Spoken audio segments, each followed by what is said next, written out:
back to Drummers Paradise Podcast. Adam, what's up, T? We got an incredible, great player in here tonight. Yeah, we absolutely do. Legend in the scene, eh? Hey, everybody. Mr. Gary Glynn. How are you, Gary? How you doing? I'm good, man. How are you guys? Man, good. Gary, thank you for taking your time to come in here. Oh, my pleasure. Yeah. I appreciate it. Means a lot. Cool. Wow. Let's jump to a clip of you killing it on the kit. We'll be right back. How's that sound? Oh, sounds good to me. Cool. All right, let's check it out. See you in a second.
Adam.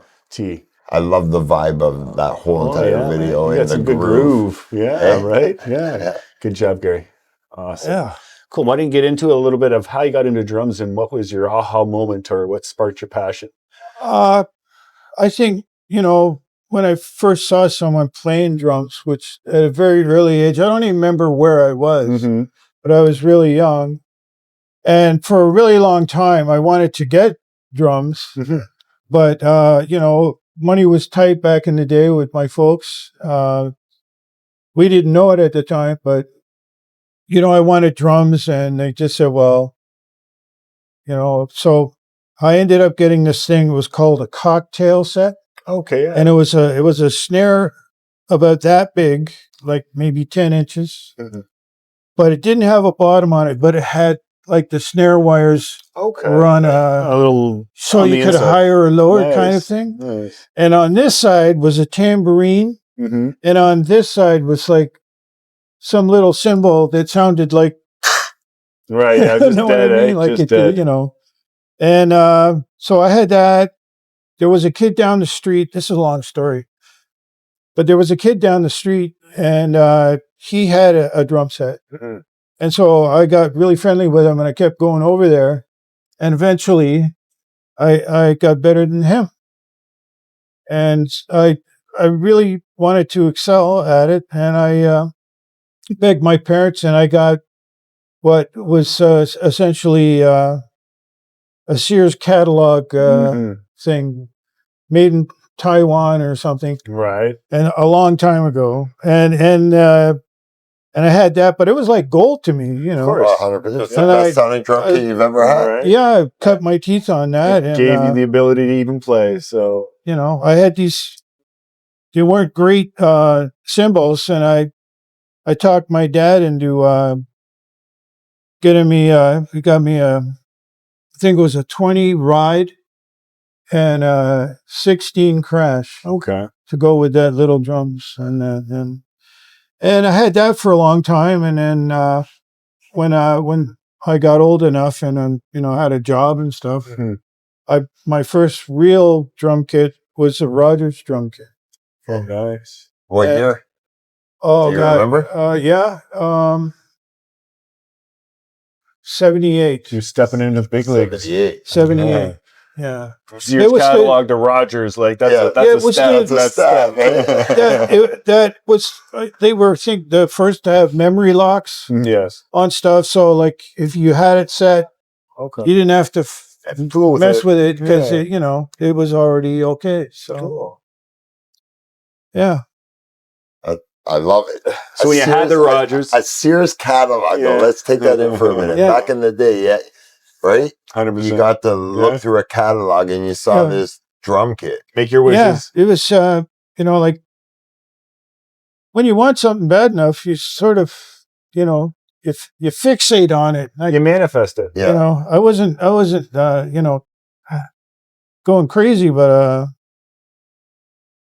I think my parents were really helpful in the grander scheme of things because they both worked. So they said, well, you can play from the time that we get home, from the time you get home from school till they get home. Right? Yeah.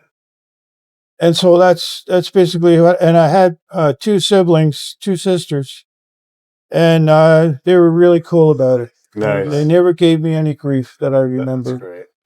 So Gary, and I very rarely miss it. Sorry. Yeah. As you got that drum kit and you progressed through time in a couple of years, did you ever take any lessons? Or were you self-taught? I did actually around that same time. Mm-hmm. But you know how they say, like, I'm going to blame the teacher because basically I could already do things without being able to read what I was doing, but I was playing, stuff that I heard and just picked up off the radio and stuff. Yeah. And I thought it was more advanced than what he was trying to teach. He was like teaching me. Mm-hmm. Yeah. Maybe not even that, but like maybe it was just. Yeah. Okay. I don't know, but the basics. So I wasn't. He wasn't inspiring me because, I eventually said to my dad, and I kind of regret this, but I said to my dad, it's just saving money, Dad, because the guy's not really helping me out, And I progressed a lot through that. And you guys know the way to excel your drumming is to play with people. Oh yeah. And once that started to happen, my skill set went up quite a bit, and a fairly, plus when you're that young, you're a sponge, you just take it in. Yeah. Take it in. Build a palette from it, right? And hopefully, still retain some of that. But good times. Good times. That's awesome. So you had a Rogers kit. So did you always play Rogers? Did that transform? What do you play now? What does your kit look like? I've got several Ludwig kits. Okay. And they're in various dimensions. Mr. Collector over here. Yeah. I see. Well, not compared to some people. Yeah. But yeah. There's a lot of collectors, and it's fun to see everyone's different, unique collection. So tell us a bit about yours. Yeah. I'm not a collector in that, I collect vintage stuff. I love vintage stuff. Yeah. But the vintage stuff that I do have, like with the 28 by 14, for example, it's got re-rings, so it's 3-ply. Okay. And it's from the 70s. I'm not clear, but this thing was sitting up on a shelf for a long time in this place that we used to rehearse at. Okay. And it was like I don't know, 30 feet up in the air on a shelf for years. Mm-hmm. And finally the guy who he rented that building, and it was really too bad because there was a lot of artists and stuff in there too, and that. But the owner ended up selling it to make condos. But anyway, I got the drum, and I had it redone by Zeppo at TRS Drums. Our baby, yeah. Shout out to him. Shout out, Zeppo. And if I may, I'd like to do a shout out to a guy who's not here anymore. I didn't know him really well, but I know him good enough to know that he was a really good guy. and a fantastic drummer, and that's Neil Mellows. Mm. We miss him. Mm-hmm. Anyway, what was I talking about? Yeah. So I think I like big drums. So the smallest kick I have is a 24. Yep. And the biggest being the 28, and there's a 26. I've got Jesus. 3 26s. Nice. You have a picture you could share with us You know, of it all set up? Is there a picture out there? yeah, I did that once, and it feels funny because like a lot of guys, I've been using a double pedal for years now. Yeah. So it's it's more convenient for one. Oh yeah. And Much more. but tonally, I love the tone of big drums. Mm-hmm. If I as far as shells go, I love maple, but also love mahogany, or a mixture of the two. Okay. Which Stop for a sec. which Ludwig does, Oh, yeah. and yeah, it's pretty cool, Nice. and various snares. Very sensible. Let's run down your snare collection. Oh gosh. Okay. Well, I like deep snares, so Okay. I have I got a Sonar, aluminum. I believe nickel over aluminum. That's what it is, and that's a 10x14. Okay. I've got a pork pie copper. That's same dimensions, 8x14. Okay. I have I actually got this really cool snare. It's a maple snare, Coliseum, Ludwig Coliseum. Mm. It's 10x14. Oh. But I got it off Zeppo, and the bonus was, I didn't buy it for this, but the bonus was that the inside there was an autograph of a buddy from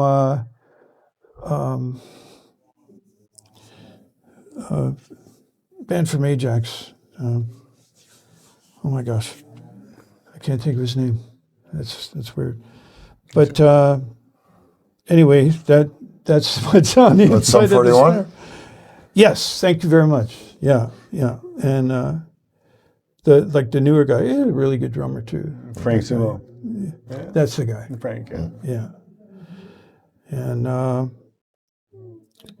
okay, so I got a Black Beauty, 6.5x14.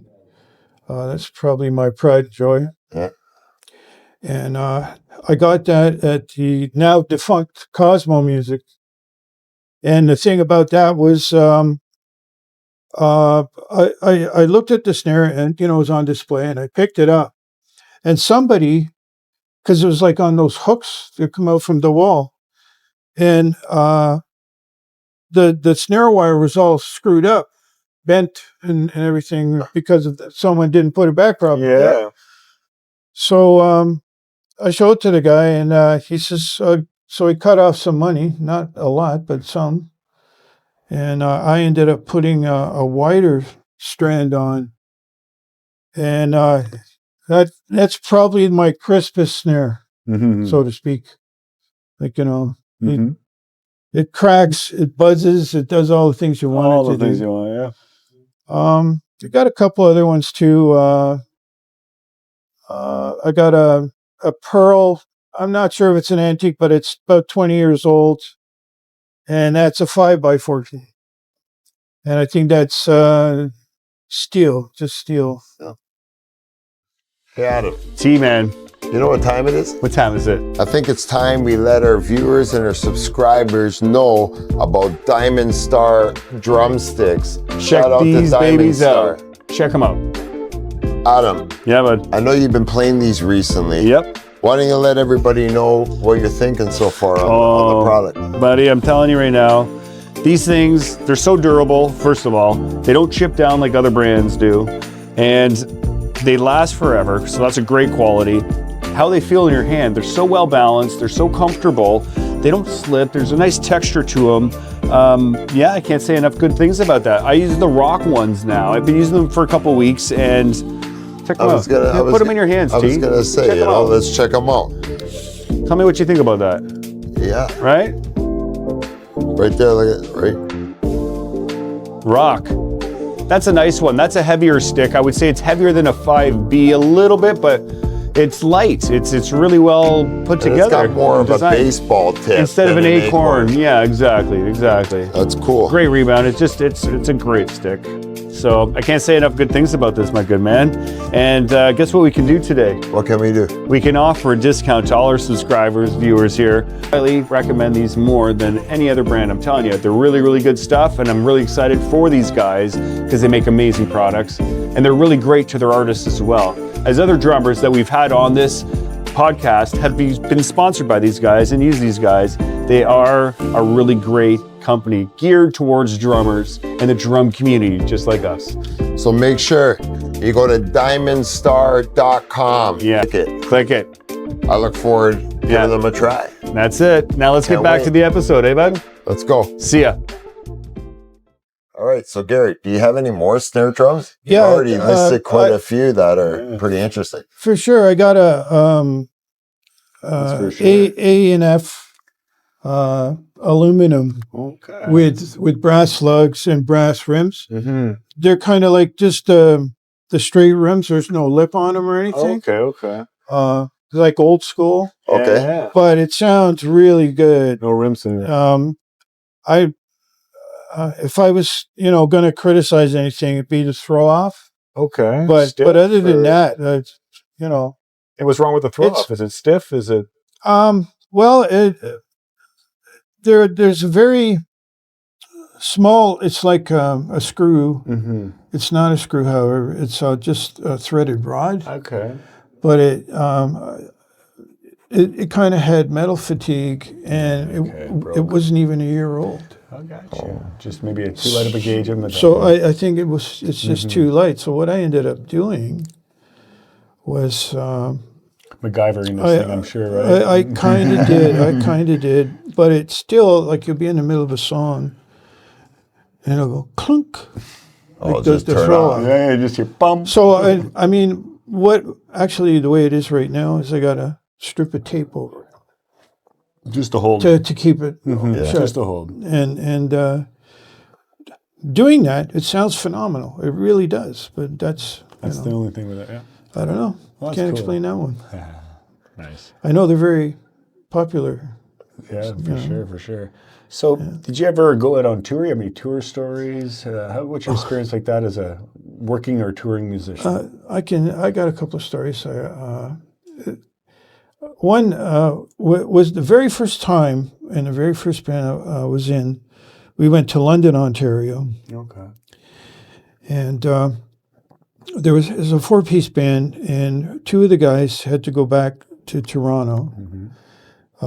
And we were playing at a place there called the Blue Boot, and it was like back in the punk days. Mm-hmm. Sure wasn't red. Mm-hmm. And so we were staying at this hotel. I have no idea what it was called, but you go in and say, okay, that's your room, Gare. This is your room, da-da-da. So I go and, after we played, and I go up to the hotel, and I'm pretty fried by this time, and I lied down, and the bed was really uncomfortable. Okay. It was like a potato sack. It was that lumpy. It was something else. And then I said, I can't sleep on this. So I took a couple of cushions off of 2 different chairs and put them on the floor, and just put the blankets in there and slept like that. And I slept okay. And the next day, one of the guys from the other bands, he was coming to get me because we were going to take me for breakfast. He was going to go for breakfast. So he shows up, and he knew the history, apparently, of the place. And he looks at me kind of funny. He goes, "What room are you in?" I said, "This one." He goes, "No way." He said, No. So what had happened previous to me being there was some poor old woman passed away. and they didn't find her for a week. Oh no! And you Oh. slept in the bed. That's not the creepy part. Okay, The creepy part. The creepy part is that the mattress was not changed. Oh, So what I was laying on, was and what the felt like a actual- potato sack, was her. was just how her body had sunk into the furniture. time. Yeah, right? So anyway, Yeah. Anyway. everyone got a big ha-ha out of that one, but that freaked me out. I'm sure it would. It's freaking me out mean, right now. Well, I didn't think about like I wasn't like scared of a ghost or something, right. but Right. No. But that's a good story, man. but the fact that they didn't, I was not happy. No. Oh yeah. Oh yeah, T-man. That's just that's an experience, It's- there, Gary. snuggle. Yeah. That's a snuggle, man. But and this was like my first experience going anywhere to play. It was kind of funny. No, that's cool. What would be one of So your it's all up from there, right? Yeah, right. what would be one of your memorable highlight gigs in your lifetime that Yeah, you've that's a good done? question too. I like that. I have a couple of things. Definitely playing with Atomic Tomb, opening for Anvil. That was a high moment. It was a really good show for us at the time. I had the distinct pleasure, believe it or not, when the US Festival, if you guys know what that is, the US familiar. Festival. It was a big festival they had in California. And of course you wouldn't know. 83. And Wasn't born yet. no, I was understand. three I then. understand. Anyway, Triumph had played there along with a zillion other bands of the day.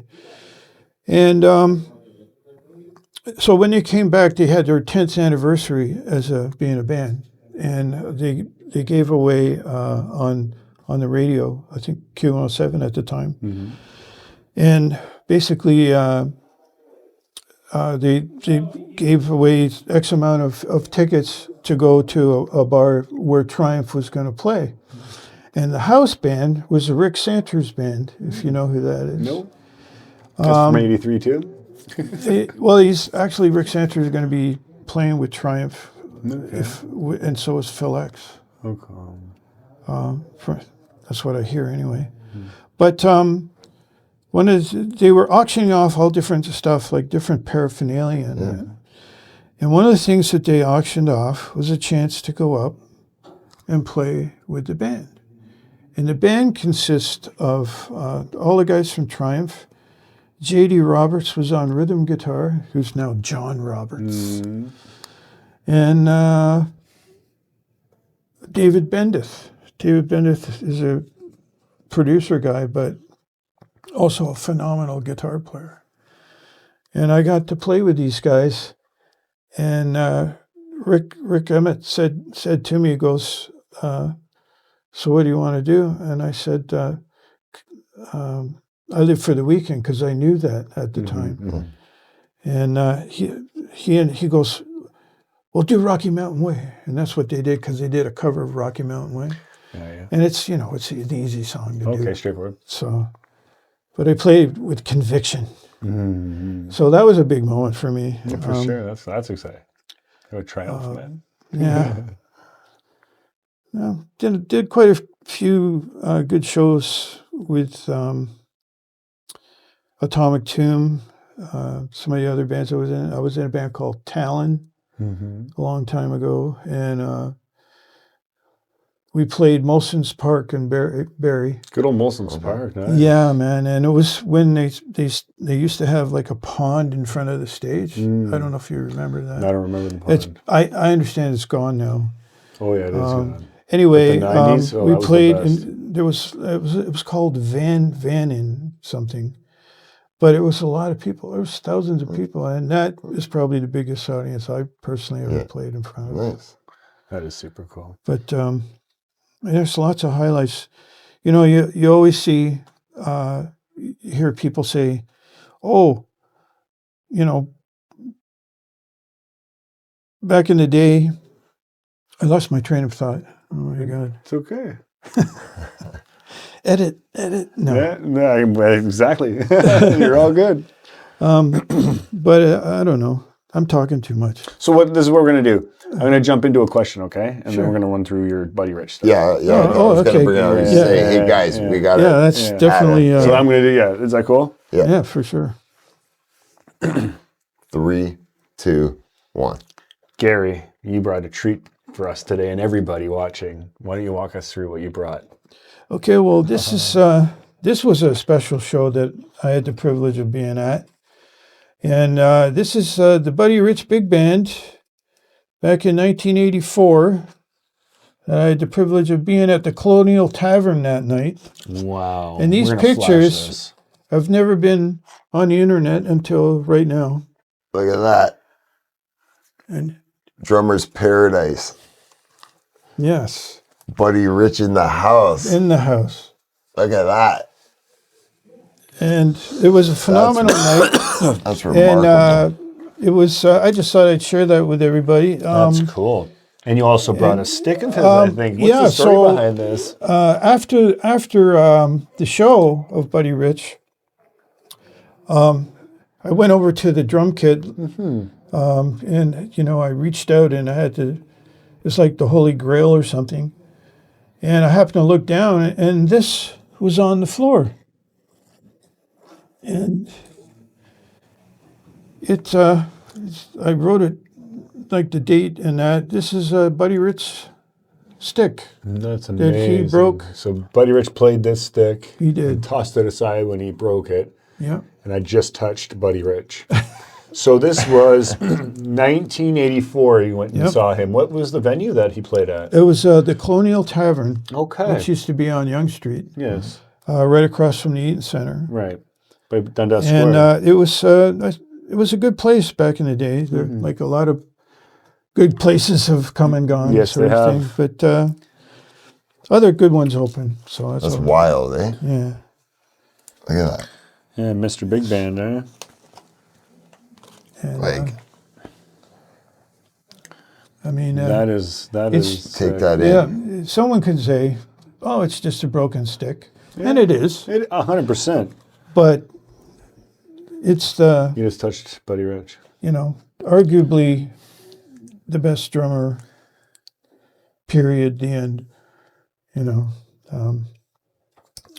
But Yeah, very, very cool story, Gary. That's amazing. Bro, Yeah, AT. the best. Right? Wow. The fact that you got to go see Buddy Rich, watch him play, Yeah, sneak it was up, touch his floor tom, yeah, take a stick that he broke, and Yeah. keep it for this many years to share to everybody here. That's And have these photos. yeah, I'm going to flash these up everywhere, man. well, kids, this was before there were cell phones. Yes, much Back in the much day, before. you had your little cameras and whatnot. And 84. I But, was 4 years old. Yep. You're in Huggies, man. Yeah, man, absolutely. Sleeping by the time he was playing. That's for sure. So good, man. Great story. it was as good as you can imagine it was. Yeah, absolutely. And the funny, you may have heard this about him before, but when he would stand up and he would talk to the audience, it was like a comedy routine. Like he was a very funny guy. He was. And we're just laughing our heads off, Or Johnny Carson show. You ever see him on Johnny Carson? Yeah, Like yeah, he's hilarious exactly. on there, and Yeah. they're banter back and forth, and he goes out and plays. It's so good.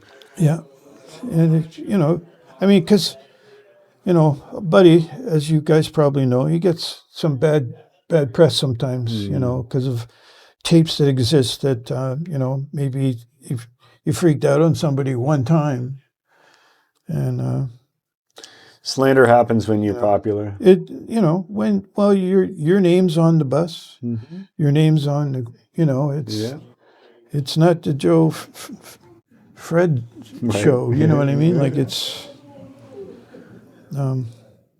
Serious. yep, Buddy Rich, the GOAT. The GOAT. The original goat. Yeah, I think so. I like a lot of different drummers, especially. I was just going to ask you, what would be your top 3 influential Yeah, drummers that's a that great have question, T. kept your passion alive? 3. Oh man, I don't know if I could pick 3, but there's drummers that I really like that are more current. But I would say back in the day, in my formative years, the 3 that come to mind would be, not particularly this order, is John Bonham, Ian Pace, and Bill Ward. Mr. Ward himself. Cool. Yeah. Nice list. There's many more. Honorable There's many more. mention. Oh, for sure. There's 100 of them. Honorable mention would be Mitch Mitchell, Okay, yeah. Ginger Baker, and Bobby Caldwell. Oh, there you go. There it is. Do you know who that is? I don't know Bobby. I know the other ones. Yeah, Who's Bobby? Tell us. played with Captain Beyond, and Johnny Winter and Rick Derringer. Okay, Rick Derringer. And but there's a lot of guys around nowadays that are.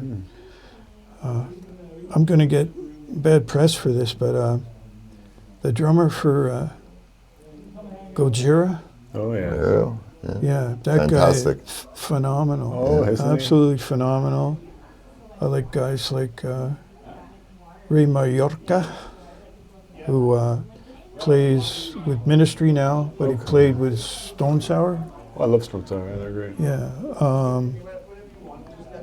Shannon Larkin. Oh, Shannon Larkin. Yeah. Yeah, he's a monster. Great drummer. Ain't Ugly sure Kid is. Joe and Very inspirational. Morgan Rose, I like a lot. Like I said, you listen to some bangers. yeah, and some of these speed metal guys that just incredible. Number 2 from Sleep Theory. There's so many. Listen to that guy. Yeah, and then you get guys like Virgil Donati, Thomas Lang. Both those guys are, doing doubles with their feet Oh, yeah. at incredible speeds. you know. You're absolutely right. I'd be happy to do that at all. So, But, do you have any new music coming out, or are you working on anything currently? Yeah, I'm in a band now called The Conspiracy with a K. Okay. Had nothing to do with the name. And I understand that there's a band down south that has the same name. Okay. That's sure. why we have the K. That's nowadays what happens usually. But We'll tag everybody so they can go check it out. they can check But it out. See what you guys got Do you have going anything on. you can share with everybody? Got any music we can put out? yeah, well, on our we have the luxury right now where we actually record off the floor in the room, Okay. and a lot of times we'll just get the beds for the drums, Yeah. and then they build on that. Yeah, of course. Yeah. And it's great because you can even Chris takes the stuff and he masters it, and it sounds pretty good. Oh, great. Do you have any And music some videos? of that's on our Facebook page, Conspiracy Facebook page. Cool. Do you have any music videos? We're talking about they have one, but not with me. Oh, not with you, no. Yeah, and there's a lot of stuff on YouTube, I guess. But again, not with me. Yeah, I understand. I did some stuff with Atomic Tomb. Shout out to those boys. Atomic Tomb. And anyway, Let me ask you this. Do you have a music video with them, with you playing? what? Atomic Tomb, do you have a music video of you playing with them? Yeah. Why don't we share that with everybody, just to give them a taste of what you were doing? Yeah, if they don't Okay, mind. cool. I Yeah, sure of course don't they mind. won't mind. Let's do that and we'll be right back. Awesome. I forgot I sent that to you. So good. No, that's fine. Great. It is me, so. Yep. 3, 2, 1. Atomic Tomb. Atomic Tomb. Gary. Yeah. Cool, man. So how long were you in that band for? Almost 10 years. Oh, wow. Okay, long time. It was just time for me to take my leave, and but you know, I have nothing but well wishes and respect for those guys. Yeah. So, you know, some stuff happened, but I'm over it. I hope they are too. Yeah. And like that, you know, it's band dynamics. You guys know Absolutely. as well as me. So you moved on, and keep playing drums. but and keep moving it's forward. what we do, man. It's what we do, and I'm not gonna. I'll stop when I stop. Yeah. You know what I mean? When their ticker stops being. That's it. You know, It's your passion, right? yeah, it really is. And I always found it a little odd when I heard somebody who was, you know, a really good musician, no matter what they played, and stopped. I mean, I understand everyone's different, but I don't know. I don't think I could do that. I know I went through a period there where I had hurt my back a long time ago, and I couldn't really play almost for, it was about 3 years before I got back to normal. Okay. A minor setback. And, 3 years. Wow. yeah. That's a great time. You know, so, you know, you enjoy it while you can do it. Why not? Yeah. You know, That's right. and yeah, why should you stop doing something you love? It doesn't make sense. Doesn't make any sense at all. No, it doesn't. And You're absolutely right. you know, Cool. and you know, when I was a younger person, if you had told me I was still playing drums, now I'd probably laugh at you. You know? No, I probably would have. Yeah, but You wouldn't have believed it. but here you are. I'm very lucky that I have a spouse who has always been supportive and understanding, Key. and you know, she treats me like gold, and you know, I'm grateful because it allows me to do what I enjoy. Yeah. And at this point in the game, I'm in it for the music. Yeah. You know, Yeah. and just the joy of creating music. Feeling the 100%. music when you're playing and stuff. You know, there's so much to it. It's you know, it's a privilege, and but I've met a lot of people over the years, like you guys, and you know, for the most part, nice people, good people. You know, you get it. You meet a couple of duds, With every bunch, there's But- always a few rotten apples. but you know, sometimes it's not on them, it's on you. Yep. But whatever, you know, you just keep going, and you know, you meet kindred spirits. That's right. You know, you meet people that you just connect with. That's all. That's true. And So let me ask you a question. Sure. What are like the top 3 rudiments you think every drummer should have in their back pocket? I would say single stroke, double stroke, and paradiddle. All right, guys. Don't forget Drummers Paradise Podcast on Facebook, Instagram, and YouTube. Subscribe, hit that notification bell, drop a comment, support the drum community. Yeah, be a part of the community. And That's let's it. grow It takes together. a little bit of love, and a lot of you guys are watching, but you're not subscribing or sharing, so let's get that going. Create the buzz. And Gary, thank you so much Drummers for coming Paradise by. rocks. Thank you so much for coming by, buddy. Thank you. Awesome. Really appreciate it for making the drive, being a part of the drum community. It means the My world. pleasure. All right. Absolute pleasure. Thank you. Everybody, until next time, Keep grooving. and have fun. See you in paradise. Later. Life.